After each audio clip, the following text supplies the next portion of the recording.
Hello नमस्कार सभी साथियों, आप सभी का स्टार परिवार में स्वागत है। इस वीडियो में हम देखेंगे 8 ग्रेड अभ्यास पुस्तिका कक्षा 7वीं विषय विज्ञान। इसको हम हल करेंगे। चलिए तो हम शुरू करते हैं। यदि आपने अभी तक चैनल को सब्सक्राइब नहीं किया है तो सब्सक्राइब जरूर करें। अब हम इसमें देखेंगे जो पाठ है हमारा फर्स्ट है, यहाँ पादपों में पोषण। इसके जो हम सभी प्रश्नोत्तरों को हल करने वाले हैं। देखिए तो पाठ का नाम क्या है, पादपों में पोषण। यहाँ हम सभी प्रश्नों के उत्तर आपको बताएंगे और समझाएंगे। पहला प्रश्न है, पोषण किसे कहते हैं और भोजन के प्रमुख घटकों के नाम बताइए। पोषण किसे कहते हैं। अब देखिए हम इसके उत्तर में लिखेंगे, सजीवों द्वारा भोजन ग्रहण करने एवं इसके उपयोग की विधि को क्या कहते हैं, पोषण कहते हैं। सजीवों द्वारा जो भोजन ग्रहण करने और उसका उपयोग करने की जो विधि है उसे हम क्या कहते हैं, पोषण कहते हैं। अब इनके जो घटक हैं, घटक कौन कौन से हैं, कार्बोहाइड्रेट, प्रोटीन, वसा, विटामिन एवं खनिज भोजन के प्रमुख घटक हैं। कौन कौन से हैं, कार्बोहाइड्रेट, प्रोटीन, वसा, विटामिन और खनिज हैं जो भोजन के प्रमुख घटक हैं। आप सभी को याद भी करना है, केवल लिखना अकेला नहीं है। अब देखिए प्रश्न दूसरा, इसमें क्या है, पौधे के किस भाग को पौधे की खाद्य फैक्ट्रियाँ कहा जाता है और क्यों। पौधे के किस भाग को पौधे की खाद्य फैक्ट्रियाँ कहा जाता है। तो हम उत्तर में लिखेंगे और जानते भी हैं कि पौधे की पत्तियों को क्या कहा जाता है, खाद्य फैक्ट्रियाँ कहा जाता है। पौधे की पत्तियों को पौधे की खाद्य फैक्ट्रियाँ कहा जाता है, क्योंकि हरी पत्तियों द्वारा प्रकाश संश्लेषण के माध्यम से पौधे के लिए भोजन खाद्य उपलब्ध कराती हैं। किससे होता है, जो हरी पत्तियां हैं प्रकाश संश्लेषण के माध्यम से क्या करती हैं, भोजन बनाती हैं और संपूर्ण पौधे को भोजन प्राप्त होता है। इस कारण से इन्हें जो पत्तियां हैं पौधे की उनको क्या कहा जाता है, खाद्य फैक्ट्रियां कहा जाता है। अगला क्वेश्चन देखते हैं। अगला हमारा जो प्रश्न है, प्रश्न क्या है, प्रश्न को ध्यान से पढ़ना है और उनका उत्तर आपको याद कर लेना है। देखिए, मरुस्थलीय पादपों में पत्तियां सल्क और सूल रूपी हो जाती हैं, क्यों। जो मरुस्थलीय पौधे रहती हैं, पादप रहती हैं, उनकी पत्तियां हैं जो सल्क और सूल कांटों की मतलब कांटों के रूप में क्यों हो जाती हैं, एक क्वेश्चन पूछ रहा है। तो हम इनके उत्तर में लिखेंगे, इस प्रश्न के उत्तर में क्या लिखेंगे कि मरुस्थलीय पादपों में बाष्पोत्सर्जन मतलब जो बाष्पोत्सर्जन है वो ज़्यादा हो जाता है, जिससे पानी की कमी आ जाती है। बाष्पोत्सर्जन द्वारा जो जल का क्षय होता है वो कम करने के लिए जो पत्तियां हैं सल्क अथवा सूल रूपी हो जाती हैं। आया समझ में। अब देखिए हम अगला क्वेश्चन करेंगे। अगला क्वेश्चन क्या है, तीसरे का बा, क्या हरी पत्तियों की अतिरिक्त अन्य वर्ण मतलब रंग की पत्तियां भी प्रकाश संश्लेषण की क्रिया करती हैं। वे पूछ रहे हैं कि हरी पत्तियों के अलावा भी अन्य रंग की जो पत्तियां हैं वो प्रकाश संश्लेषण की क्रिया करती हैं। तो हम इसके उत्तर में क्या लिखेंगे, उत्तर होता है हाँ, जी हाँ, मतलब वो अन्य रंग है उनसे भी प्रकाश संश्लेषण की क्रिया होती है। हरी पत्तियों के अतिरिक्त अन्य वर्ण रंग की पत्तियों में भी क्या होता है, क्लोरोफिल होता है। क्लोरोफिल के कारण ही क्या होता है, प्रकाश संश्लेषण की क्रिया होती है। अब देखिए, परंतु इन पत्तियों में उपस्थित लाल, भूरे अथवा अन्य वर्णक क्लोरोफिल के हरे रंग का प्रच्छादन कर देती हैं, अर्थात ढक लेती हैं। इसके उत्तर में हम लिख देंगे। अब प्रश्न चौथा, इसमें क्या लिखना है, प्रश्न क्या बोल रहा है, जड़ द्वारा अवशोषित जल एवं खनिज पत्ती किस प्रकार पहुँचते हैं। जड़ द्वारा अवशोषित जो जल है और जो खनिज हैं वह पत्ती तक किस प्रकार पहुँचती हैं। किस प्रकार पहुँचते हैं, जड़ द्वारा अवशोषित जल और खनिज वाहिकाओं के द्वारा पत्तियों तक पहुंचाई जाती हैं। ये वाहिकाएं नली के समान होती हैं। तो किसके द्वारा पहुंचाई जाती हैं, छोटी छोटी वाहिकाओं के द्वारा। अब देखिए लघुत्तरीय प्रश्न है, इसमें क्या है, विषमपोषी एवं स्वपोषी एवं विषमपोषी को वर्गीकृत कीजिए। तो हम किस प्रकार लिखेंगे, यहाँ देखिए उत्तर में हम लिखेंगे स्वपोषी किसे कहते हैं, विषमपोषी किसे कहती है, पूछ रहे हैं। जो पौधे अपने लिए स्वयं भोजन को संश्लेषित कर लेते हैं, मतलब बना लेते हैं, ऐसे पादपों को क्या कहा जाता है, स्वपोषी कहा जाता है। और ऐसे पौधे जो अन्य पादपों द्वारा संश्लेषित भोजन ग्रहण करते हैं उन्हें हम विषमपोषी कहते हैं। और जो मतलब ऐसे पादप हैं जो अन्य पादपों से संश्लेषित भोजन को क्या करते हैं, ग्रहण करते हैं, उन्हें हम विषमपोषी कहते हैं। जो भोजन स्वयं बनाए तो उन्हें हम बोलते हैं स्वपोषी, और जो भोजन अन्य पौधों से ग्रहण करें उन्हें हम बोलते हैं विषमपोषी। अब आपको अच्छे से समझ में आ गया होगा। अब देखिए पादपों में सहजीवी संबंध को उदाहरण के द्वारा बताइए। सहजीवी संबंध क्या होता है, तो देखिए सहजीवी का मतलब होता है साथ साथ जीवन यापन करना, एक दूसरे पर निर्भर होकर के। जैसे कुछ जीव एक दूसरे के साथ रहते हैं तथा अपना आवास एवं पोषक तत्व एक दूसरे के साथ बांटते हैं। किसी ने कुछ दे दिया, किसी ने कुछ दे दिया, तो इस प्रकार का जो सहजीवन है वो सहजीवन संबंध के अंतर्गत आता है। यही तो इसमें लिखा है कि अपना आवास और पोषक तत्व एक दूसरे के साथ बांटते हैं, इसे सहजीवी संबंध कहते हैं। अब उदाहरण के लिए यहाँ देखिए कुछ कवक पौधों की जड़ों में रहते हैं। अब वृक्ष कवकों को पोषक तत्व प्रदान करते हैं, बदले में जो कवक रहते हैं वो उन्हें जल एवं पोषकों के अवशोषण में सहायता मिलती है उनके द्वारा। इस प्रकार से हैं जो कुछ कवक हैं जो वृक्षों की जड़ों में रहते हैं, ये है जो सहजीवी संबंध का बिल्कुल उदाहरण है। अब देखिए प्रश्न 7वां, इसमें क्या लिखा है, परजीवी और मृतजीवी को उदाहरण के द्वारा बताना है। परजीवी एवं मृतजीवी को उदाहरण के द्वारा समझाइए। ऐसे पौधे, ऐसे जीव, यहाँ लिखेंगे ऐसे जीव जो भोजन के लिए अन्य जीव पर आश्रित रहते हैं उन्हें हम बोलते हैं परजीवी। क्या कहते हैं, परजीवी कहते हैं। तथा ऐसे जीव जो किसी मृत एवं विघटित जैविक पदार्थों से पोषक तत्व प्राप्त करते हैं उन्हें हम मृतजीवी कहते हैं। जैसे कवक, उदाहरण के लिए क्या हो जाएगा, कवक है जो इसका उदाहरण हो जाएगा। अब देखिए अगला है जो कीट भक्षी पादप भोजन का भक्षण किस प्रकार करते हैं, चित्र बनाकर समझाइए। जो कीट भक्षी पादप हैं वो भोजन का भक्षण किस प्रकार करते हैं, चित्र के माध्यम से बताना है। तो देखिए यहाँ पर कीट भक्षी पादप के जो पत्ते का शीर्ष वाला भाग है वह घड़े के ढक्कन के आकार का हो जाता है। किसके आकार का हो जाता है, शीर्ष वाला भाग है जो ढक्कन का रूप ले लेता है, जिसमें अनेक क्या होती हैं, रोम होती हैं जो अधोमुखी होती हैं। जब कोई कीट घड़े में प्रवेश करता है तो यह उसके रोमों के बीच फंस जाता है और घड़े में उपस्थित जो पाचक रस है वह कीटों का क्या कर लेता है, पाचन कर लेता है। इस कारण से उसमें पाचन हो जाता है। कीट भक्षी जो पादप रहते हैं उसका चित्र बनाना है। देखिए चित्र बना हुआ है। इस प्रकार से जो कीट भक्षी पादप रहते हैं उसमें पत्तियां हैं जो क्या हो जाता है, घड़े का रूप ले लेता है इस प्रकार से, और जो अग्र वाला भाग है जो पत्ती का वह ढक्कन का काम करता है। जैसे ही कीट इसमें आएंगे तो यह अंदर घड़े में गिर जाएंगी और ढक्कन क्या हो जाता है, बंद हो जाता है। फिर इसके अंदर है जो पाचन हो जाता है।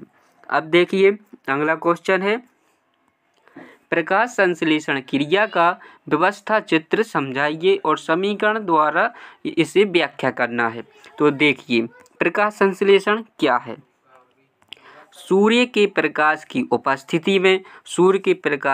उपस्थिति में हरे पौधे द्वारा कार्बन डाइऑक्साइड एवं जल से कार्बोहाइड्रेट का संश्लेषण करती है, जिसे प्रकाश संश्लेषण कहते हैं। सूर्य के प्रकाश में होता है हरे पौधे द्वारा। अब देखिए क्या क्या होता है, जो कार्बन डाइऑक्साइड है और जल से क्रिया करके कार्बोहाइड्रेट बना लेते हैं और ऑक्सीजन गैस निकलती है इसमें। अब हम इसको समीकरण के द्वारा देखिए समझ सकते हैं। देखिए कार्बन डाइऑक्साइड प्लस जल, अभी यहाँ सूर्य का प्रकाश रहता है और जो पत्तियों में क्या उपस्थित रहता है, क्लोरोफिल, ये उपस्थित रहते हैं और क्रिया करके कार्बोहाइड्रेट मतलब भोज्य पदार्थ बना लेते हैं और ऑक्सीजन गैस रहती है वो सह उत्पाद के रूप में निकलती है। यहाँ देखिए चित्र के द्वारा समझाया है। सूर्य का जो प्रकाश है पत्तियों पर पड़ता है और यह कार्बन डाइऑक्साइड से क्रिया करके भोज्य पदार्थों का निर्माण कर लेता है। क्लोरोफिल कहाँ पाया जाता है, पत्तियों में पाया जाता है पौधों की। अगला क्वेश्चन देखते हैं, मृदा में पोषक तत्वों की पुनः पूर्ति किस प्रकार होती है बताइए। तो पादपों द्वारा लगातार पोषक तत्वों का उपयोग किए जाने के कारण है जो मृदा में क्या होता है, उनकी धीरे धीरे कम हो जाती हैं। इसलिए मृदा को पोषक तत्वों से समृद्ध करने के लिए भूमि में उर्वरक तथा खाद मिलाया जाता है और इसके लिए अतिरिक्त मृदा में नाइट्रोजन की पुनः पूर्ति हेतु जो फलीदार पादप हैं जैसे चना, मटर, मूंग आदि उगाए जाते हैं। कौन कौन से, चना, मटर, मूंग आदि उगाए जाते हैं। तो इस प्रकार है जो मृदा में पोषक तत्वों की पूर्ति प्राप्त की जा सकती है। तो मैं प्राणियों में पोषण, इसके जो सभी प्रश्न हैं उनको हम अच्छी तरह से समझेंगे और आप अपनी उत्तर पुस्तिका में इनको लिख लेना है और याद भी करते रहना है। केवल लिखना अकेला नहीं है, याद करते चलना है और समझना है। चलिए तो शुरू करते हैं। पहला क्वेश्चन है, मानव पोषण के चरणों को सही क्रम में लिखना है।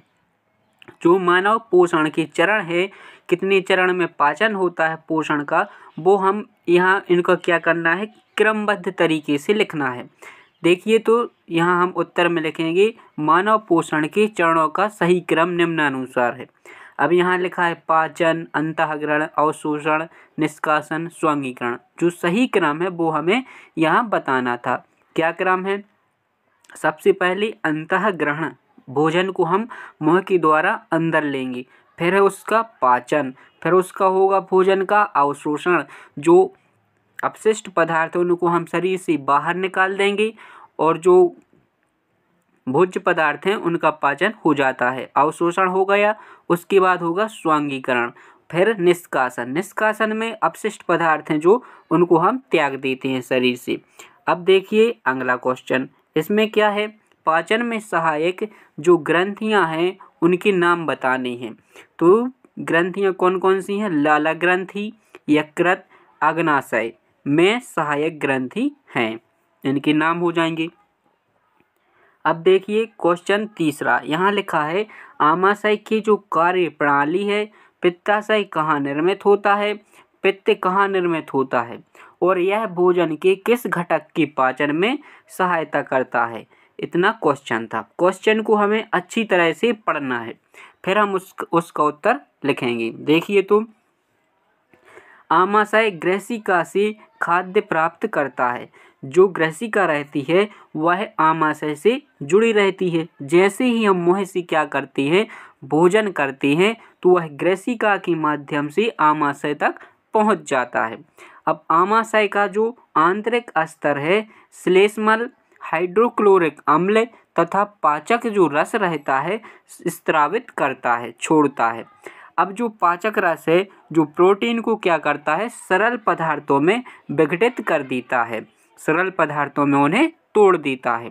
पित्तरस का जो यकृत में निर्मित होता है, पित्तरस है जो कहाँ निर्मित होता है, यकृत में निर्मित होता है और यह वसा की पाचन में महत्वपूर्ण भूमिका निभाता है।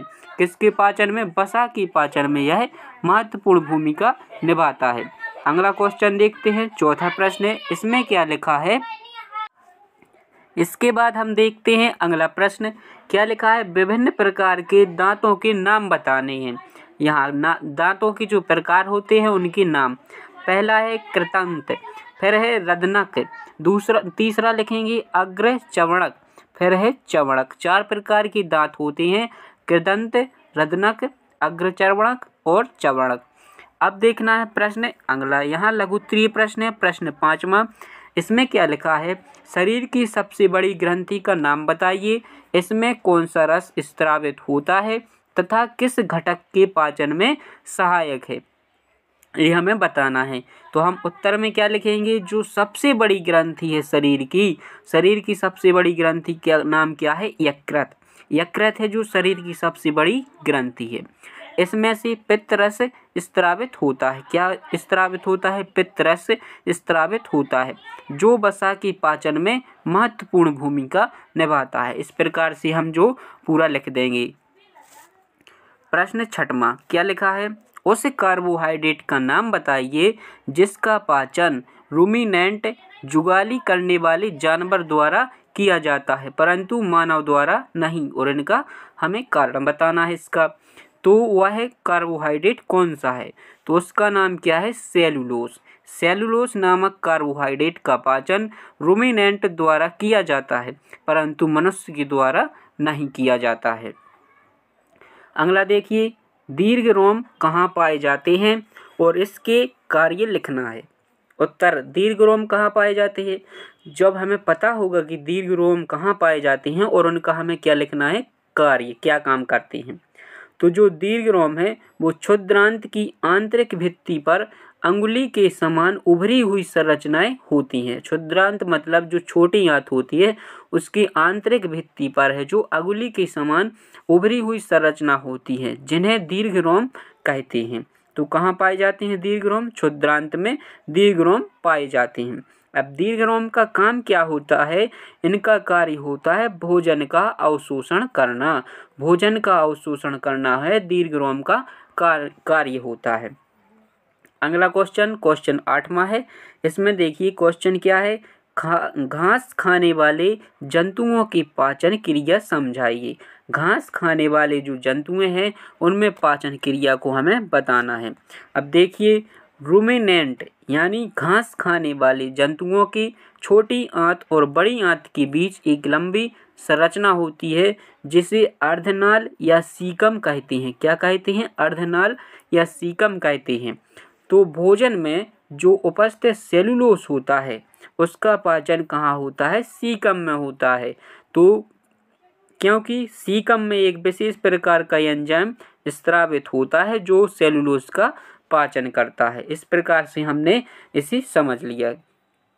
अगला क्वेश्चन देखते हैं, मानव पाचन तंत्र का क्या बनाना है, चित्र बनाइए तथा उसके मुख्य भाग भी लिखिए। मानव की जो पाचन तंत्र का चित्र, तो यहाँ देखिए हम चित्र को समझेंगे।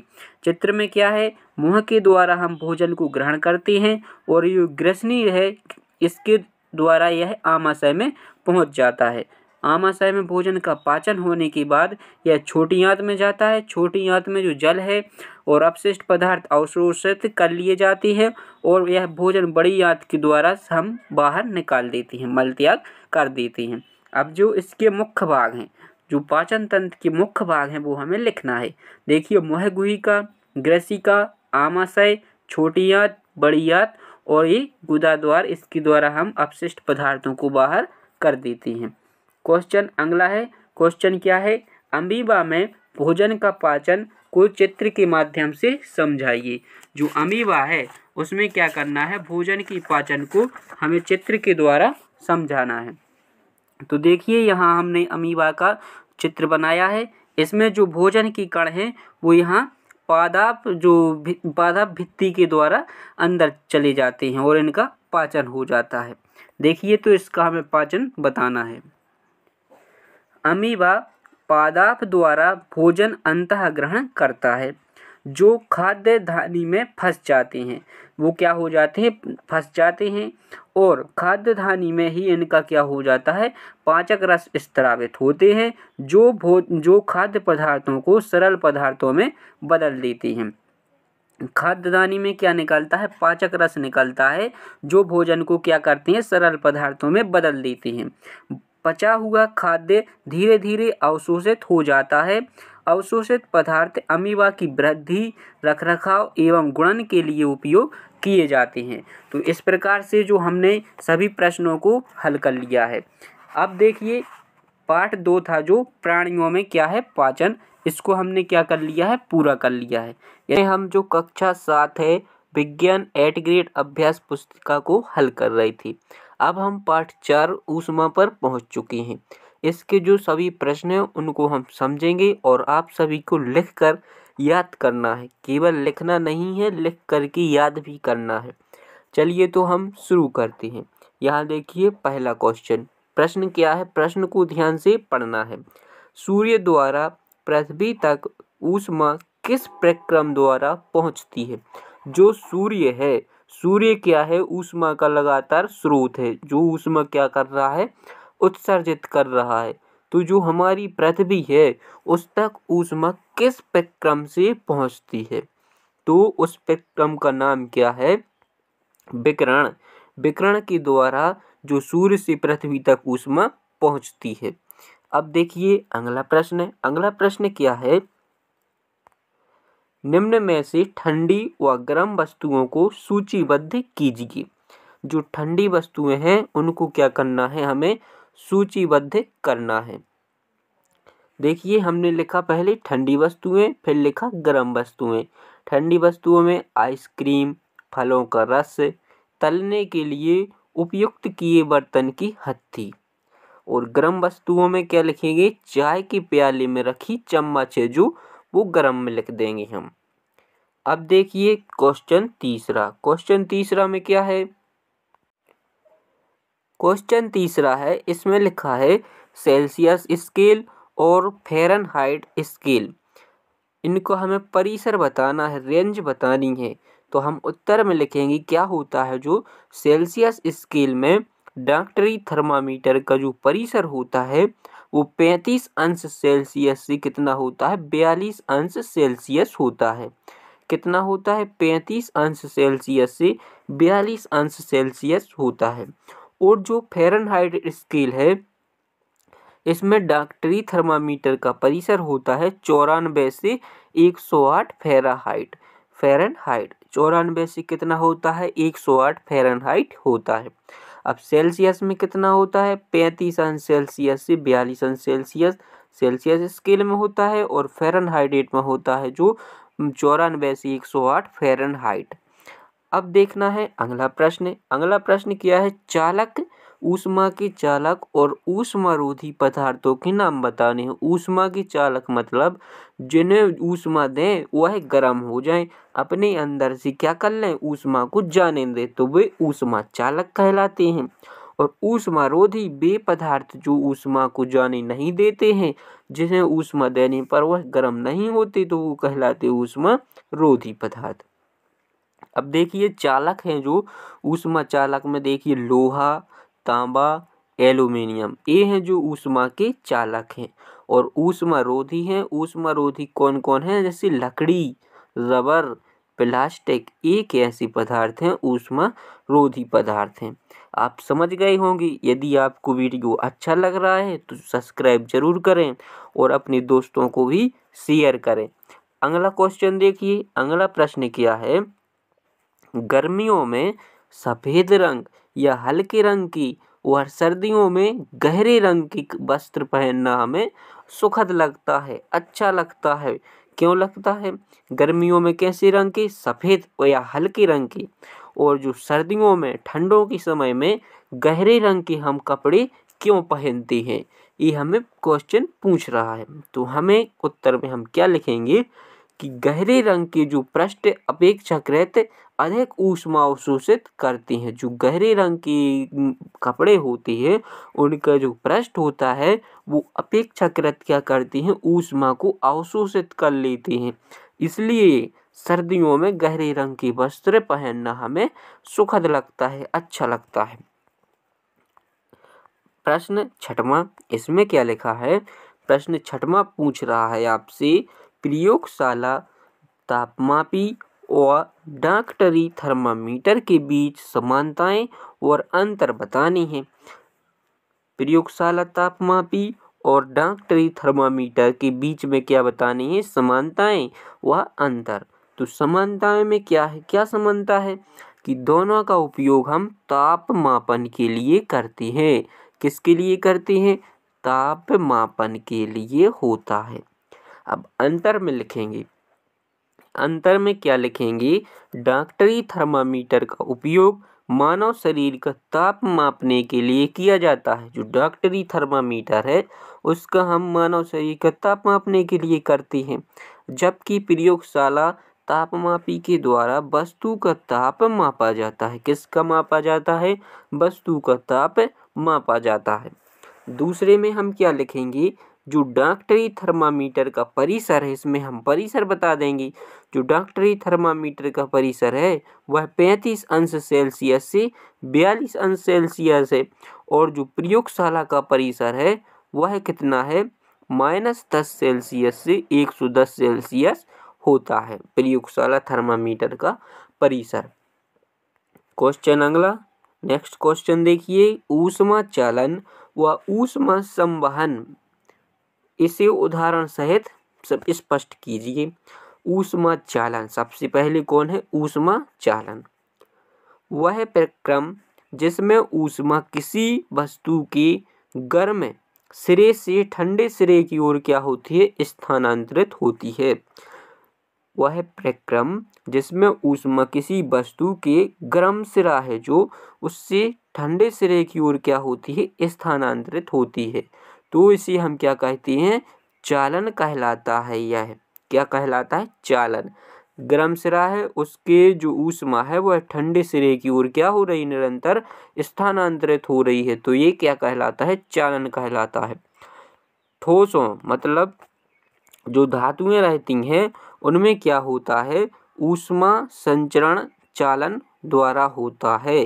धातुओं ठोसों में ऊष्मा का जो संचरण है वह किसके द्वारा होता है, चालन के द्वारा होता है। अब ऊष्मा संवहन, ऊष्मा संवहन है जब कोई ऊष्मा लेकर चला जाता है और उसके स्थान पर अगला कण है जो ऊष्मा ग्रहण करता है। यह प्रक्रिया निरंतर चलती रहती है। ऊष्मा स्थानांतरण की यह विधि को क्या कहती है, संवहन कहते हैं। अब आपको अच्छे से समझ में आ गया होगा, जब कोई ऊष्मा लेकर कोई कण क्या बाहर चला जाए, निकल जाए, और उसके स्थान पर कोई नया कण क्या आ जाए, ऊष्मा ग्रहण करके आ जाए, तो यह प्रक्रिया निरंतर चलती रहती है, जिसे क्या बोलते हैं, ऊष्मा संवहन कहते हैं। अब अगला क्वेश्चन है, सर्दियों में मतलब ठंडों के समय में एक मोटे कंबल, मोटा कंबल है जो, अथवा एक के ऊपर एक जुड़े दो पतले कंबल की अपेक्षा हमें किसका चुनाव करेंगे, आप बताइए, स्पष्ट कीजिए। एक या मोटा कंबल का चुनाव करेंगे या एक के ऊपर एक दो जुड़े हुए पतले कंबल में से आप किसका चुनाव करेंगे, ये क्वेश्चन पूछ रहा है। तो किसका चुनाव करेंगे आप बताइए, इसके हम उत्तर में लिखेंगे। सर्दियों में हम एक मोटे कंबल की अपेक्षा एक के ऊपर एक जुड़े दो पतले कंबल चुनेंगे। क्यों चुनेंगे, अब हमें यहाँ कारण लिखेंगे, क्योंकि दो कंबलों के बीच एक वायु की क्या होती है, परत विद्यमान रहती है, जो ऊष्मा की क्या है, कुचालक होने से हमें उष्णता का अनुभव होता है, मतलब हमें ठंड कम लगती है। जब डबल पतले वाले कंबल हैं जो एक दूसरे से क्या होती हैं, जुड़े रहती हैं, अब इनके बीच जो खाली स्थान है, यहाँ कंबलों के बीच क्या भरी रहेगी, वायु, जो क्या है, ऊष्मा की कुचालक है। तो हम यहाँ जब हमारे ऊपर जब कंबल हम ओढ़कर सोएंगे तो हमारे शरीर की ऊष्मा बाहर नहीं निकल पाएगी और बाहर की ऊष्मा भी अंदर नहीं प्रवेश कर पाएगी, जिससे हमें क्या होगी, ठंड नहीं लगेगी। क्यों, क्योंकि जो वायु भरी हुई है वो ऊष्मा की क्या है, कुचालक है। इस प्रकार से हम जो एक के ऊपर एक जुड़े पतले कंबलों का हम चुनाव करेंगे। अब देखिए दीर्घ उत्तरीय प्रश्न है, जो थर्मामीटर का चित्र बनाइए और डॉक्टरी थर्मामीटर का उपयोग के लिए आवश्यक हम सावधानी लिखना है। यहाँ है जो थर्मामीटर का क्या बना है, चित्र बना है। यहाँ क्या भरा है, ये पारा भरा है, ये घुंडी। इसको हम दबाकर जब हम तापमापन करते हैं तो जोर से क्या देना है, झटका देना है हाथ से, ताकि जो पारा ऊपर चढ़ा हो वो नीचे गिरकर आ जाए, इस प्रकार से बिल्कुल नीचे आ जाए। एक कांच की नली रहती है, इसमें क्या भरा रहता है, पारा भरा रहता है, पतली नली है जो। अब मनुष्य का ताप कितना होता है यहाँ 37 अंश सेल्सियस लगभग स्वस्थ व्यक्ति का ताप होता है। अब देखिए सावधानियों में क्या लिखेंगे। डॉक्टरी थर्मामीटर का उपयोग करने से पहले हम अच्छी तरह से उसे धोना चाहिए। फिर अगला है तापमापन से पहले अपने हाथ से पकड़कर कुछ झटके देना चाहिए ताकि पारे का तल है वो कैसा आ जाए, नीचे आ जाए। आपसे क्वेश्चन पूछा जा सकता है कि डॉक्टरी जो ताप थर्मामीटर है उसमें क्या भरा रहता है, तो उसमें क्या भरा रहता है, पारा भरा रहता है। क्या भरा रहता है, पारा भरा रहता है। अब देखिए अगला क्वेश्चन क्या है, जल समीर तथा थल समीर का चित्र बनाकर व्याख्या करना है। तो देखिए जल समीर में क्या होता है, यहाँ समुद्र समीर है, यहाँ से समुद्र से वायु कहाँ जाती है, स्थल की ओर चलती है, इस प्रकार से चलती है। और जो स्थलीय समूह है इसमें वायु यहाँ स्थल से जल की ओर चलती है। इसका हम वर्णन करेंगे। देखिए समुद्र समीर या जल समीर, दिन के समय स्थल जल की अपेक्षा जल्दी गर्म हो जाता है। स्थल के ऊपर की गर्म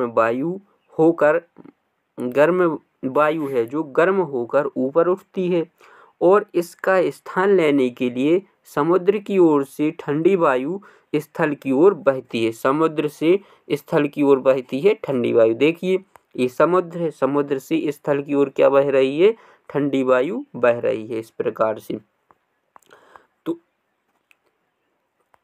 समुद्र की ओर से आने वाली जो वायु को क्या कहते हैं, हम समुद्र समीर कहते हैं।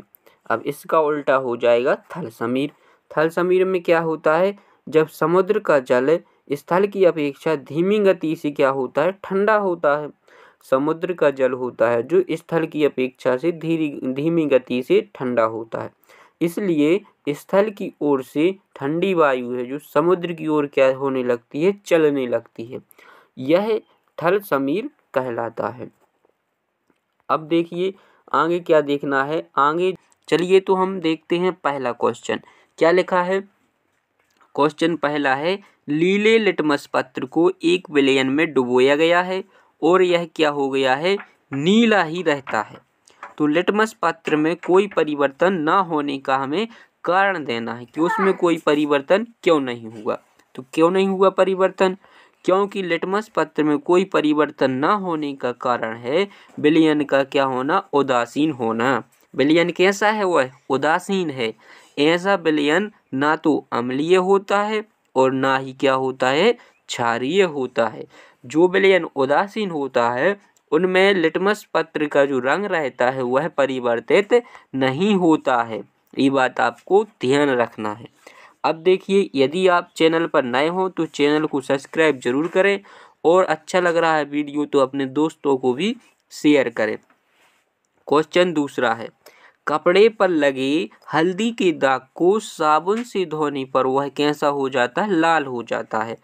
कारण बताना है, लाल क्यों हो जाता है। जो कपड़े पर लगा हल्दी का दाग है उसे हम साबुन से धोएंगे तो वह लाल क्यों हो जाता है। ऐसा इसलिए होता है क्योंकि साबुन कैसा है, क्षारीय है। साबुन कैसा है, क्षारीय है, जिस कारण से वो क्या हो जाता है, लाल हो जाता है। क्वेश्चन तीसरा है, उस स्रोत का नाम बताइए जिससे लिटमस विलयन को प्राप्त किया जाता है और इस विलयन का उपयोग करते हैं। क्या उपयोग है, तो मतलब जो लिटमस लाइकेन से प्राप्त होता है। लिटमस कहाँ से प्राप्त होता है, लाइकेन से प्राप्त होता है और इसका उपयोग है जो अम्ल क्षार की पहचान करने के लिए किया जाता है। किसकी पहचान, अम्ल और क्षार की। अब आप ध्यान रख सकते हैं कैसे, देखिए आ से है अम्ल, आ से क्या बन जाएगा, अनिल। यह आपके दोस्त का क्या नाम है, क्या है, नाम है। आ से हो जाएगा अम्ल, क्या हो जाएगा, अम्ल। नीले लिटमस पेपर को क्या कर देते हैं, लाल कर देते हैं। आप ध्यान रखेंगे, आप भूलेंगे नहीं कभी। अनिल से आ से आ जाएगा अम्ल और जे क्या करती हैं, जो नी से आ जाएगा नीले, ला से आ जाएगा लाल। ट्रैक है, नीले लिटमस पेपर को क्या कर देती हैं, लाल कर देती हैं। ये आपको अब भूलना नहीं है। क्या कर देते हैं, नीले लिटमस पेपर को लाल कर देती हैं। कौन करते हैं, अम्ल। और क्षार क्या करती है, इसका उल्टा कर देना है तो क्षार बन जाएगा, लाल लिटमस पेपर को नीला कर देती है। अब देखिए क्वेश्चन चौथा, इसमें क्या लिखा है, अति अम्लता से पीड़ित होने पर प्रति अम्ल की गोली क्यों दी जाती है। अति अम्लता से जो पीड़ित है उन्हें हम प्रति अम्ल की गोली क्यों देती है। तो इसके उत्तर में क्या लिखेंगे, जो अति अम्लता से पीड़ित व्यक्ति को दूध या मैग्नीशियम जैसे प्रति अम्ल दिया जाता है जिसमें मैग्नीशियम हाइड्रोक्साइड होता है। यह प्रति अम्लता के प्रभाव को क्या कर देता है, उदासीन कर देता है, इसलिए उसे हम प्रति अम्ल की गोली देती हैं। अगला देखिए, अगला प्रश्न क्या है, आपको 3 द्रव दिए हों, 3 द्रव आपको दिए हैं, कौन, ठीक है, प्रश्न में दिए हैं। एक तो संतरे का रस, दूसरा है चूने का पानी और तीसरा है शक्कर का विलयन। तीसरा क्या है, शक्कर का विलयन। आप हल्दी को सूचक के रूप में उपयोग करके उनकी प्रकृति बतानी है कि उनकी प्रकृति कैसी होगी। किसका उपयोग करके, हल्दी का। अब देखिए, जब हम संतरे के रस में हल्दी की अभिक्रिया होती है, हल्दी से संतरे के रस से हल्दी की क्या होती है, अभिक्रिया, तो विलयन का रंग कैसा हो जाता है, गुलाबी हो जाता है। कैसा हो जाता है, गुलाबी। तो क्या है, यह जो अम्लीय विलयन का सूचक है, मतलब गुलाबी रंग आ गया, जो क्या है, अम्लीय विलयन का सूचक है। अर्थात जो संतरे का रस है वह कैसा है, अम्लीय। और जो चूने के पानी से अभिक्रिया होने पर उसका रंग कैसा हो जाता है, लाल हो जाता है। कैसा हो जाता है, लाल हो जाता है, जो क्या है, क्षारीय। और शक्कर के विलयन में कोई परिवर्तन नहीं होता। शक्कर के विलयन है, इसमें किसी भी प्रकार के रंग में परिवर्तन नहीं होता, जो किसका कारण है, उदासीन का। कि शक्कर का विलयन कैसा है, उदासीन। संतरे की रस का विलयन कैसा है, अम्लीय। और चूने की पानी जो क्या है, क्षारीय प्रकृति का है। अब देखिए क्वेश्चन अगला है छठवां, कारखानों की अपशिष्ट को जलाशयों में प्रवाहित करने से पहले उन्हें उदासीन क्यों करती हैं। जो कारखानों की अपशिष्ट पदार्थ हैं उनमें क्या होता है, अम्लीय पदार्थ मिश्रित रहती हैं। कौन सी अम्लीय पदार्थ है, जो भारी मात्रा में मिले रहते हैं। यदि हम उन्हें डायरेक्ट सीधे जलाशयों या नदियों में हम बहा दें, जिससे क्या होगा, जलाशयों में उपस्थित है जो मछली और अन्य जलीय जीव हैं वो अम्ल के कारण क्या हो जाएंगे, नष्ट हो जाएंगी, खत्म हो जाएंगी। इसलिए हमें उन अपशिष्टों को क्षारीय पदार्थ मिलाकर के उदासीन किया जाना चाहिए। डायरेक्ट उन्हें नहीं जलाशयों में छोड़ना चाहिए। क्या करना चाहिए, क्षारीय पदार्थ मिलाकर के उदासीन किया जाता है। अगला देखिए सातवां, लिटमस पत्र के द्वारा आप अम्लीय क्षारकों की पहचान कैसे करेंगे। बिल्कुल सरल है, हमने आपको अभी बताया था कैसे करेंगे। जब क्या अनिल लिखा, आपको अनिल याद करना है। आ से हो जाएगा अम्ल, आ से क्या हो जाएगा, अम्ल। नी से हो जाएगा नीला और ला से हो जाएगा लाल। क्या हो जाएगा, लाल। अम्ल क्या करते हैं, नीले लिटमस पेपर को लाल कर देते हैं। क्या करते हैं, नीले लिटमस पेपर को लाल कर देते हैं। अब आपको क्षार बिल्कुल याद ही हो जाएगा, इसका उल्टा करना है। लाल लिटमस पेपर को नीला कौन कर देती है, क्षार कर देती हैं। यही इसमें लिखना है। देखिए, जब विलयन पत्र को अम्लीय विलयन में मिलाया जाता है तो वह कैसा हो जाता है, लाल हो जाता है, मतलब नीले से लाल हो गया। और जब क्षारीय विलयन में मिलाया जाता है तो वह कैसा हो जाता है, नीला हो जाता है। इस प्रकार से हम इनकी पहचान कर लेंगे अम्ल और क्षारकों की। अब देखिए सारणी बनी है, इसमें हमें लिखना है जो उसमें पाए जाने वाले अम्ल हैं, क्षारक है, उनके नाम लिखनी है। जैसे सबसे पहला है नींबू का रस। आपके घरों में नींबू आप सभी ने देखा होगा, नींबू का रस होता है बहुत कैसा होता है, खट्टा होता है। अब इनमें क्या होता है, जो साइट्रिक अम्ल उपस्थित होता है। नींबू के रस में क्या होता है, साइट्रिक अम्ल पाया जाता है। साबुन में क्या होता है, सोडियम पोटेशियम हाइड्रोक्साइड, ये कैसी हैं, क्षारक हैं। दही दूध से क्या बनता है, दही, दूध से जो दही बनना है वह रासायनिक अभिक्रिया है और इसमें है जो क्या पाया जाता है, दही में लैक्टिक अम्ल उपस्थित रहता है। कौन सा अम्ल, लैक्टिक अम्ल। आंवला की बात करें तो यह आप जान गए होंगे क्योंकि जो पदार्थ खट्टे हैं वो अम्ल हैं। क्या है, अम्ल। तो आंवला है जो है तो अम्ल, लेकिन इसमें अम्ल का नाम बताना है तो उसका नाम हो जाएगा एस्कॉर्बिक अम्ल। क्या हो जाएगा, एस्कॉर्बिक अम्ल हो जाएगा आंवला में। चूने का पानी में होता है कैल्शियम हाइड्रोक्साइड। कैल्शियम हाइड्रोक्साइड है जो क्या है, क्षारक है, कैल्शियम हाइड्रोक्साइड। इमली में कौन सा अम्ल होता है, इमली में होता है टाइट्रिक अम्ल। कौन सा अम्ल होता है इमली में, इमली में होता है टाइट्रिक अम्ल। बहुत ही खट्टी रहती है और बहुत ज़्यादा पसंद भी रहती है लोगों को। अब देखना है क्वेश्चन अगला, उदासीनीकरण अभिक्रिया को उदाहरण सहित समझाइए। कौन सी अभिक्रिया, उदासीनीकरण अभिक्रिया। किसी अम्ल और किसी क्षारक के बीच, मतलब अम्ल और क्षारक के बीच होने वाली अभिक्रिया को उदासीनीकरण अभिक्रिया कहते हैं। इस प्रक्रम में ऊष्मा क्या होती है, निर्मुक्त होती है, मतलब निर्मुक्त निकलती है। इसके साथ साथ लवण और जल भी बनते हैं। तो देखिए HCl हाइड्रोक्लोरिक अम्ल है जो, ये क्या है, अम्ल, क्या है ये, अम्ल। और NaOH ये क्या है, क्षार। इनकी जब क्रिया होती है तो NaCl क्या बनता है, नमक, सोडियम क्लोराइड लवण बनता है और पानी H2O किसका सूत्र है, पानी, और यहाँ ऊष्मा निकलेगी। तो ये समीकरण के द्वारा हमने आपको समझाया गया है। अगला क्वेश्चन देखिए, चींटी के काटने पर त्वचा पर हमें कैलीमाइन का विलयन क्यों लगाया जाता है, बताना है। कौन सा विलयन, कैलीमाइन। चींटी के काटने पर त्वचा पर कैलीमाइन का विलयन क्यों लगाया जाता है। अब देखिए, जब चींटी काटती है तो वह त्वचा में हमें अम्लीय द्रव डाल देती है। कौन सा द्रव डाल देती है, अम्लीय।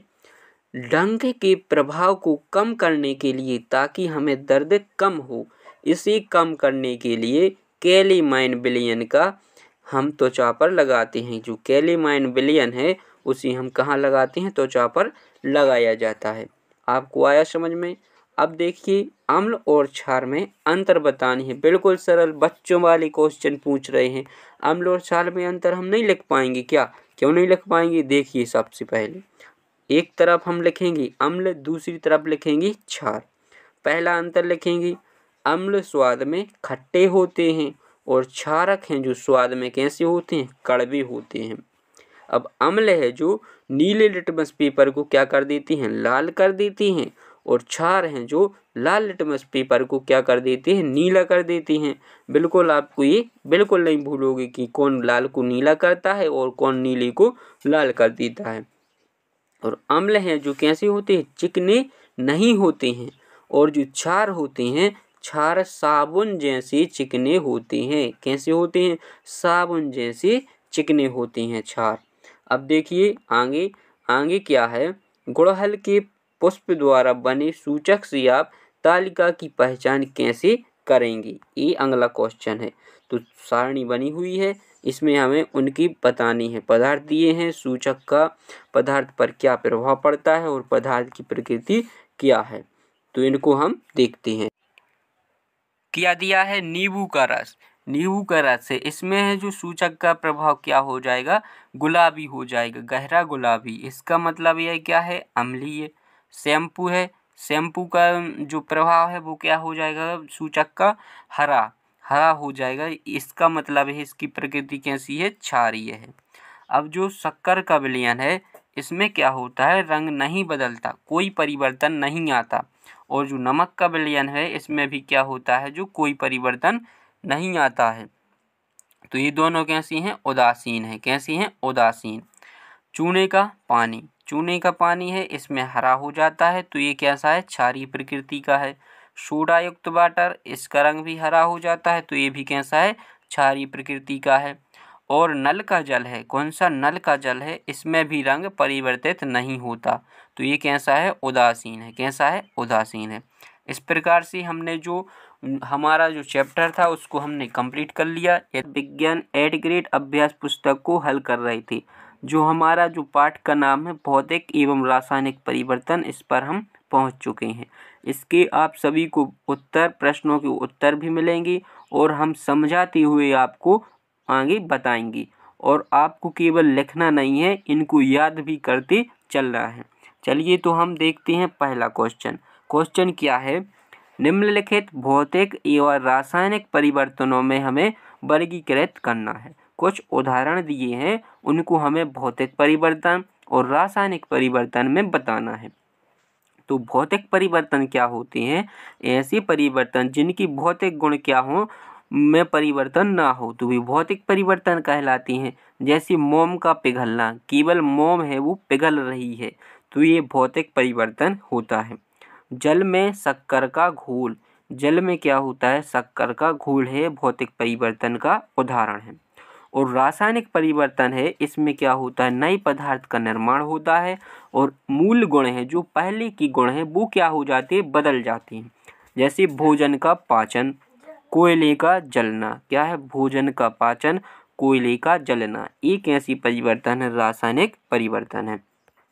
अब देखिए क्वेश्चन दूसरा लिखा है, इसमें लिखा है सिरका एसिटिक अम्ल प्लस खाने का सोडा सोडियम हाइड्रोजन कार्बोनेट, उपरोक्त अभिक्रिया में बनने वाले उत्पाद का नाम बताना है। तो क्या बनेगा, इसमें बनेगा कार्बन डाइऑक्साइड गैस बनती है। कार्बन डाइऑक्साइड गैस का सूत्र क्या होता है, CO2 होता है। क्या होता है, CO2 होता है। अगला देखिए क्वेश्चन तीसरा है, लकड़ी का काटना, लकड़ी का जो काटना एक भौतिक परिवर्तन है, परंतु लकड़ी का जलना एक रासायनिक परिवर्तन है, हमें बताना है। लकड़ी का काटना तो कौन सा परिवर्तन है, भौतिक परिवर्तन, परंतु लकड़ी का जो जलना है वह कौन सा परिवर्तन है, रासायनिक परिवर्तन है। कैसे है, देखिए जो लकड़ी का काटना है भौतिक परिवर्तन, क्यों, क्योंकि इसमें लकड़ी के गुणों में कोई परिवर्तन नहीं हो रहा, लकड़ी के गुणों में कोई परिवर्तन नहीं हो रहा। जबकि लकड़ी का जो जलना है वो कैसा है, रासायनिक परिवर्तन है, क्योंकि इसमें नया पदार्थ बनता है, तो रासायनिक परिवर्तन है लकड़ी का जलना। आपको बिल्कुल समझ में आ गया होगा। कार्बन सल्फेट विलयन नीले में, कार्बन सल्फेट विलयन में जो लोहे की कील डालने पर उसका रंग गहरा हरा क्यों हो जाता है, तो आयरन सल्फेट बनने के कारण है जो उसका रंग कैसा हो जाता है, हरा हो जाता है।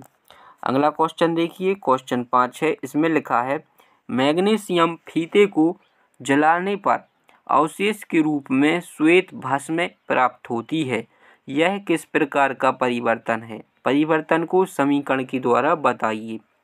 तो जो मैग्नीशियम के फीते को जलाने पर कुछ श्वेत भस्म पाउडर प्राप्त होता है, यह रासायनिक परिवर्तन है। कौन सा, रासायनिक परिवर्तन। अब यहाँ देखिए Mg मतलब मैग्नीशियम जलाने के लिए ऑक्सीजन की आवश्यकता होगी, तो जो अभिक्रिया होगी 2MgO बन जाएगा। यहाँ पर क्या बन जाएगा, मैग्नीशियम ऑक्साइड बन जाएगा।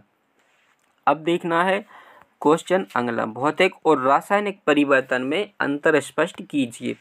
अब देखिए भौतिक परिवर्तन, यहाँ हम परिभाषा लिख देंगे और कुछ उदाहरण भी लिख सकते हैं, तो अंतर बन जाएगा। वह परिवर्तन जिसमें किसी पदार्थ के भौतिक गुणों में परिवर्तन होता है तो उसे भौतिक परिवर्तन कहते हैं, और भौतिक परिवर्तन में कोई नया पदार्थ नहीं बनता है। ठीक है, भौतिक परिवर्तन में कोई नया पदार्थ नहीं बनता है। अब देखना रासायनिक परिवर्तन में क्या लिखना है, वह परिवर्तन जिसमें एक या एक से अधिक नए पदार्थ बनते हैं रासायनिक परिवर्तन कहलाता है। इसमें क्या होता है, नया पदार्थ बनता है रासायनिक परिवर्तन में।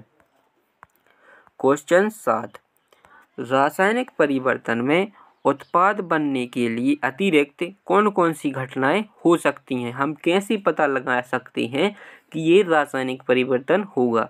यदि अभिक्रिया से कोई ध्वनि निकल रही हो तो कौन सा परिवर्तन है? रासायनिक परिवर्तन है। यदि हमें किसी गंध में परिवर्तन अथवा किसी नई गंध का बनना ये प्रतीत हो रहा है तो हम समझ सकते हैं कि ये रासायनिक परिवर्तन है। जैसे दूध था वह दही बन गया, मतलब कुछ गंध में क्या हुआ? परिवर्तन हुआ, तो वह कौन सा परिवर्तन होगा? रासायनिक परिवर्तन होगा।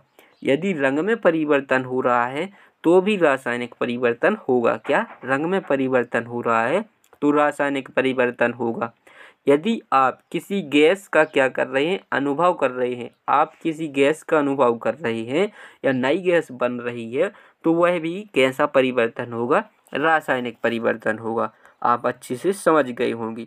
अब देखिए क्वेश्चन 8 है, जब कार्बन डाइऑक्साइड को चूने के पानी में प्रवाहित किया जाता है तो चूने का पानी दूधिया हो जाता है। अभिक्रिया में बनने वाले जो उत्पाद हैं वो उनके नाम लिखना है। तो जब है कार्बन डाइऑक्साइड को चूने के पानी में प्रवाहित करते हैं तो कैल्शियम कार्बोनेट बनता है। क्या बनता है? कैल्शियम कार्बोनेट बनता है, जिससे चूने का पानी कैसा हो जाता है? दूधिया हो जाता है। जिससे है जो चूने का पानी दूधिया हो जाता है। ये देखिए कार्बन डाइऑक्साइड CO2 सूत्र होता है और ये क्या है? चूने का पानी CaOH ये है चूने का पानी प्रवाहित कर रहे तो जो उत्पाद है ये क्या कहलाते हैं? अभिकारक। जो अभिक्रिया में भाग लें वो कहलाते हैं अभिकारक। ये क्या कहलाते हैं? अभिकारक, जो हमने डिब्बा बना दिया। अब जो बना है ये पदार्थ क्या कहलाता है? उत्पाद। क्या कहलाता है? उत्पाद। तो उत्पाद में देखिए कैल्शियम कार्बोनेट और H2O बनता है। क्या बनता है? कैल्शियम कार्बोनेट, इसका निर्माण होता है। अगला देखिए क्वेश्चन है जो 9, कॉपर सल्फेट की क्रिस्टल कैसी बनती हैं? इसका वर्णन करना है। कौन से कॉपर सल्फेट की क्रिस्टल कैसी बनती हैं? इसके उत्तर में हम लिखेंगे, किसी बीकर में लगभग 1 कप जल लेकर उसमें तनु सल्फ्यूरिक अम्ल की कुछ बूंदें मिलाते हैं। कौन सी? तनु सल्फ्यूरिक अम्ल की कुछ बूंदें मिलाते हैं और जल को गर्म करती हैं। जब जल उबलना प्रारंभ कर दी तो इसे धीरे धीरे इसमें कॉपर सल्फेट का चूर्ण निरंतर मिलाते रहते हैं। किसका? कॉपर सल्फेट का। और जो कॉपर सल्फेट का चूर्ण हम तब तक मिलाते हैं जब तक कि उसमें और कॉपर सल्फेट घोलना संभव ना हो, और विलयन को हम फिल्टर पेपर की सहायता से छानकर ठंडा होने देती हैं। कुछ समय बाद हमें क्या होता है? जो कॉपर सल्फेट की क्रिस्टल बन जाती हैं। इस प्रकार से हम जो कॉपर सल्फेट की क्रिस्टल बना सकते हैं। क्वेश्चन अगला है, लोहे की जंग लगने की प्रक्रिया को रासायनिक समीकरण के द्वारा बताना है।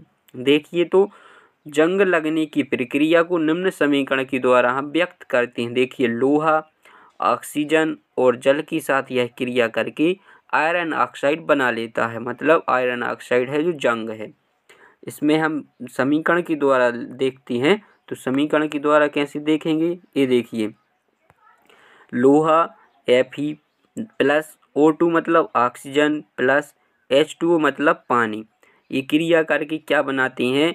फेरिक ऑक्साइड मतलब आयरन ऑक्साइड बना लेते हैं। जंग लगने के लिए ऑक्सीजन और जल दोनों की उपस्थिति कैसी है? अनिवार्य है। कौन कौन सी चीज़ें? ऑक्सीजन और जल की। अब देखिए लोहे को जंग से बचाने के लिए उपाय बताइए।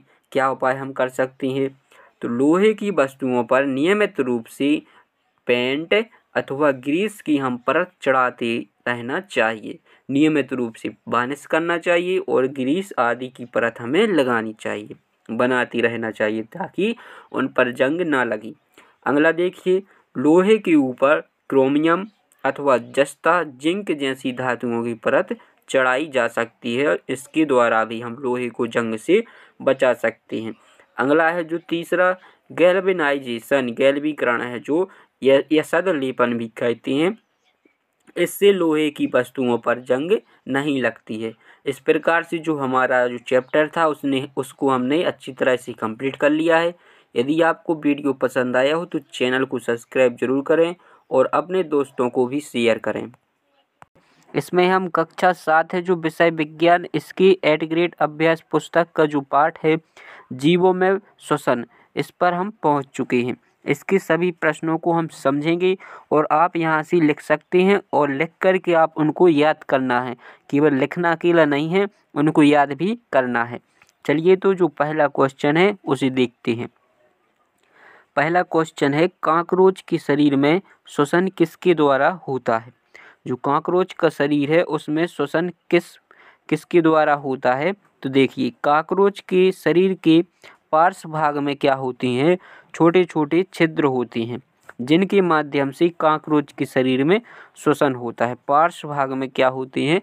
छोटे छोटे छिद्र होते हैं जिनके माध्यम से कॉकरोच में क्या होता है? श्वसन होता है। अब देखिए क्वेश्चन अगला है। क्वेश्चन दूसरा में क्या लिखा है? अधिक व्यायाम करने पर हमारी मांसपेशियों में ऐंठन क्यों होती है? जब हम सब ज़्यादा व्यायाम कर लेते हैं या ज़्यादा दौड़ लगा लेते हैं तो शरीर में ऐंठन क्यों होती है? इसका कारण है, जब हम अत्यधिक व्यायाम करने पर क्या होती है? जो मांसपेशियों में अतिरिक्त ऊर्जा प्राप्त करने हेतु जो अवायवीय रूप से श्वसन करती हैं, जिससे हमारे शरीर की मांसपेशियों में जो पेशियां होती हैं उनमें ऐंठन शुरू हो जाती है।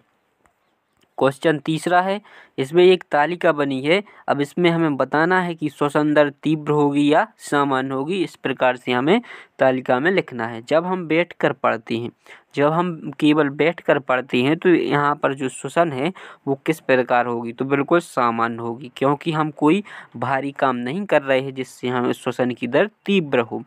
दौड़ते समय दौड़ रहे हैं, हम लगातार दौड़ रहे हैं तो इसमें श्वसन है जो बढ़ जाएगी, हम बहुत तेज़ी से श्वसन लेंगे। सोते समय भी कैसी होती है? सामान्य होती है। जब सीढ़ी चढ़ते हैं, जब हम कहीं ऊपर जाते हैं सीढ़ियों के द्वारा, तो इसमें क्या होती है? तीव्रता से श्वसन होती है। अब देखिए, डॉल्फिन अक्सर पानी की सतह पर आकर के पानी की फुहार छोड़ती है, क्यों? डॉल्फिन है जो पानी की सतह पर आकर के पानी की फुहार छोड़ती है, क्यों? ये हमें बताना है। तो डॉल्फिन है जो, इसके उत्तर में हम लिखेंगे डॉल्फिन स्तनधारी प्राणी है। कैसा है? स्तनधारी जो श्रेणी में आता है और यह पानी के अंदर केवल 15 से 20 मिनट तक ही रह सकती है। कितनी रह सकती है? 15 से 20 मिनट तक ही रह सकती है। पानी के अंदर सांस नहीं ले सकती, उसे सांस लेने के लिए पानी की सतह पर आना पड़ता है और सांस लेने के लिए वह पानी की क्या छोड़ती है? फुहार छोड़ती है। तो इसके कारण में हम लिख देंगे कि पानी के अंदर रहती है जब डॉल्फिन, तो वह सांस नहीं ले सकती और सांस लेने के लिए वह पानी की सतह पर आती है, जिससे जो पानी की वह फुहार छोड़ती है। इस प्रकार हम इसमें लिख देंगे। अब बहुत ही अच्छा क्वेश्चन है, आप सभी को बिल्कुल समझ में आ जाएगा। जब हमें नींद या झपकी आती है तो हम जमाई क्यों लेते हैं? जब हम मुंह बाकर आ करते हैं तो वो जमाई क्यों लेते हैं? क्यों लेते हैं जमाई? तो इसके उत्तर में हम लिखेंगे, जब हमारे शरीर में ऑक्सीजन की क्या होती है? कमी होने लगती है तो हमें कैसी थकान महसूस होने लगती है और हमें उबासी आने लगती है और जमाई हम ले लेते हैं। फेफड़ों को जो पर्याप्त ऑक्सीजन है वह मिल सके, अतः हमारी जो श्वसन दर है उसी सामान्य करने के लिए हम जमाई लेते हैं। ठीक है। अब देखिए जो क्वेश्चन है अगला, अंतः श्वसन एवं उच्च वसन प्रक्रम को हमें समझाना है। यहाँ देखिए, ऑक्सीजन से समृद्ध वायु को शरीर के अंदर लेना क्या कहलाता है? अंतः श्वसन। और कार्बन डाइऑक्साइड से समृद्ध वायु को जो बाहर निकालना है उच्च वसन कहलाता है। यह एक सतत प्रक्रम है जो प्रत्येक जीव के लिए जीवन में क्या होना जीवन पर्यंत होता रहता है। इस प्रकार से हम इसमें लिख देंगे। अब जो क्वेश्चन अगला है, वायवीय और अवायवीय श्वसन, ये आप बिल्कुल जानती होंगी कि वायवीय श्वसन क्या है और अवायवीय श्वसन क्या है। तो इसके उत्तर में हम लिखेंगे, जब भोजन ग्लूकोज का जो विखंडन है ऑक्सीजन के उपयोग द्वारा होता है तो वह वायवीय श्वसन होता है। जब ऑक्सीजन के द्वारा श्वसन हो कोई भी, तो मतलब कौन सी श्वसन कहलाएगी? वायवीय श्वसन। और जब ऑक्सीजन की अनुपस्थिति में श्वसन हो, भोजन का विखंडन हो सकता है, तो वह कौन सा प्रक्रम कहलाएगा? अवायवीय श्वसन कहलाता है। क्वेश्चन 8 है, श्वसन की क्रियाविधि में डायफ्राम किस प्रकार सहायक है, यहाँ लिखना है। तो देखिए, श्वसन में डायफ्राम और पसलियों से बनी पिंजर की जो गति सम्मिलित होती है, अतः श्वसन के समय पसलियां ऊपर और बाहर की ओर गति करती हैं और डायफ्राम नीचे की ओर गति करता है। उच्चासन के समय जो पसलियां हैं नीचे की ओर अंदर की ओर आ जाती हैं, जबकि डायफ्राम ऊपर की ओर अपनी पूर्व स्थिति में आ जाता है। इस प्रकार है जो डायफ्राम श्वसन की क्रियाविधि में क्या है, सहायक है। इसके उत्तर में हम लिख देंगे। अब देखिए, यहाँ मानव श्वसन तंत्र का चित्र बनाना है, अंगों के नाम लिखने हैं। तो ये देखिए, मानव श्वसन तंत्र का चित्र बना हुआ है। आपको अपनी बुक है जो वहाँ से देख कर के चित्र बना सकते हैं, और जो नाम है ये आपको नाम बिल्कुल अच्छी तरह से दर्शानी है। चित्र बनाना आपको सीखना पड़ेगा, क्योंकि क्वेश्चन में चित्र 1-2 जरूर बिल्कुल आती हैं। अंगों के नाम जैसे नासाद्वार, श्वास नली, फेफड़ा, पसलियाँ, डायफ्राम, ये हम इनकी अंगों के नाम यहाँ लिख देंगे। अब देखिए, पादपों में श्वसन, इसको भी चित्र के द्वारा समझाना है। देखिए, पौधा है छोटा सा, जो सूर्य के प्रकाश में क्या करता है, श्वसन करता है, कार्बन डाइऑक्साइड को लेता है और ऑक्सीजन गैस को वायुमंडल में यह छोड़ देता है। तो इसको हम आगे लिख देंगे। देखिए, अन्य जीवों की भांति जो पादप भी जीवित रहने के लिए हैं जो श्वसन करते हैं। अन्य जीवों की भांति है जो पादप है, छोटे छोटे पेड़ पौधे हैं, वो जीवित रहने के लिए क्या करते हैं, श्वसन करते हैं। अब श्वसन की पत्तियों में ऑक्सीजन और कार्बन डाइऑक्साइड के विनिमय के लिए छोटे छोटे क्या होती हैं, छिद्र होती हैं, जो क्या कहलाते हैं, रंध्र कहलाती हैं। इसी प्रकार मूल मतलब जड़ मृदा कणों के बीच की खाली स्थान में उपस्थित वायु में ऑक्सीजन ले लेती हैं। इस प्रकार से हम क्या जो श्वसन है उसमें हम लिख देंगे किस प्रकार से जो पादपों में श्वसन होता है वो। अब इसके आगे जो अगला पाठ है, जंतुओं और पादपों में जो परिवहन है उस पर पहुंच चुके हैं। यदि आपने इससे पहले की जो प्रश्न उत्तरों को हल नहीं किया है तो प्ले लिस्ट में जाकर के वहां से हल कर सकते हैं। अब देखिए, यहाँ देखेंगे सभी प्रश्नों को हम समझेंगे और आपको लिख लेना है, केवल लिखना नहीं है, याद भी करते चलना है। चलिए तो हम शुरू करते हैं। देखिए, पहला क्वेश्चन क्या है, रक्त क्या है, रक्त क्या है और रक्त में जो पाए जाने वाले घटकों के नाम बताना है। तो रक्त क्या है, आप सभी जानते हैं, रक्त यह क्या है, एक तरल पदार्थ या द्रव है जो रक्त वाहिनियों में क्या होता है, प्रवाहित होता है। रक्त में पाए जाने वाले जो घटक हैं, प्लाज्मा, लाल रक्त कोशिकाएं या श्वेत रक्त कोशिकाएं और जो पट्टाणु हैं, रक्त की प्रमुख घटक हैं। तो इस प्रकार से हम इसमें लिख देंगे। अब परिसंचरण तंत्र किसे कहते हैं, अंगों के नाम बताने हैं। परिसंचरण तंत्र क्या है, हृदय और रक्त वाहिनियों की संयुक्त रूप को क्या कहते हैं, परिसंचरण तंत्र कहते हैं। परिसंचरण तंत्र की प्रमुख अंग हैं हृदय, धमनी और शिरा। कौन कौन है, हृदय, धमनी और शिरा, ये हैं जो परिसंचरण तंत्र के अंग हैं। आगे देखते हैं, श्वेत रक्त कणिकाओं को सैनिक कहते हैं, क्यों। जो श्वेत रक्त कणिकाएं उन्हें हम सैनिक क्यों कहते हैं, ये पूछ रहे हैं। तो सैनिक क्यों कहते हैं, जो श्वेत रक्त कणिकाओं को सैनिक कहते हैं क्योंकि ये कोशिकाएं जो हमारे शरीर में प्रवेश करने वाले रोगाणु को क्या करती हैं, नष्ट करती हैं, जिनके कारण हम बीमार हो जाते हैं। रोगाणुओं को ये क्या करती हैं, नष्ट कर देती हैं और हमारे शरीर की रक्षा करती हैं। तो इनको क्या कहा जाता है, सैनिक कहा जाता है। आगे देखिए, स्पंदन दर किसे कहते हैं, स्पंदन दर किसे कहते हैं, ये क्वेश्चन है। और किसी व्यक्तियों की स्पंदन दर है जो प्रति मिनट कितनी होनी चाहिए। तो प्रति मिनट स्पंदों की संख्या को क्या कहते हैं, स्पंदन दर कहते हैं। प्रति मिनट है जो स्पंदों की संख्या को क्या कहते हैं, स्पंदन दर कहते हैं। और यह जो सामान्य व्यक्ति में कितनी होती है, 72 से 80 स्पंदन प्रति मिनट होती है। जो स्पंदन दर है सामान्य व्यक्तियों के लिए कितनी होती है, 72 से 80 स्पंदन प्रति मिनट। अगला देखिए, मानव हृदय में उपस्थित वह कौन सी संरचना है जो ऑक्सीजन युक्त रक्त को कार्बन डाइऑक्साइड युक्त रक्त में मिलने नहीं देता है, बताना है वह। देखिए तो हम इसमें लिखेंगे जो मानव हृदय में कक्षों के बीच का विभाजन दीवार जो ऑक्सीजन युक्त रक्त को कार्बन डाइऑक्साइड युक्त रक्त से मिलने नहीं देती है, ये हम यहाँ पर इसके उत्तर में लिखते हैं। अब आपको यहाँ देखिए धमनी और सिरा को परिभाषित करना है और उनके यहाँ पर कार्य लिखना है। तो देखिए धमनी क्या कहलाती हैं और सिरा क्या कहलाती हैं। वे रक्त वाहिनियाँ जो ऑक्सीजन युक्त रक्त को शरीर के सभी भागों में ले जाती हैं, शरीर के जो सभी भागों में ले जाती हैं उन्हें हम धमनी कहते हैं।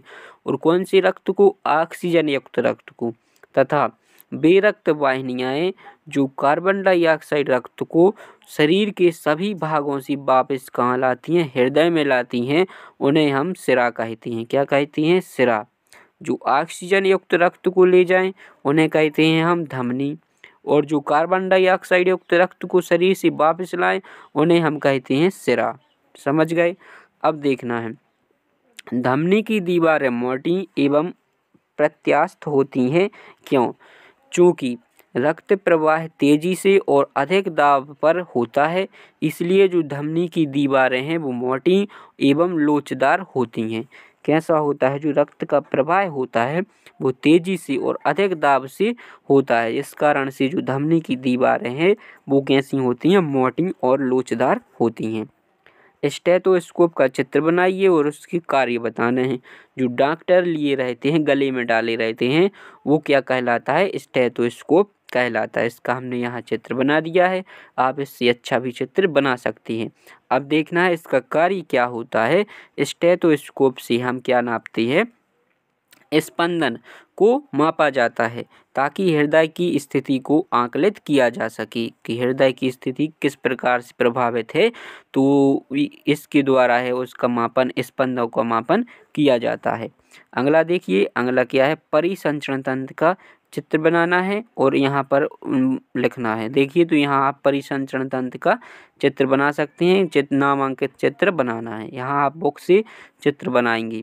अब देखना है, यहाँ देखिए, पहेली खेलते समय गिर गई और उसके हाथ से रक्त बहने लगा। कुछ समय बाद रक्त का बहना बंद हो गया। तो यह सब बूझों ने देखा। तो बूझों के प्रश्नों का हमें उत्तर देना है कि रक्त का रंग लाल क्यों दिखाई देता है और रक्त का थक्का जमने में कौन सी कोशिकाएं सहायक हैं।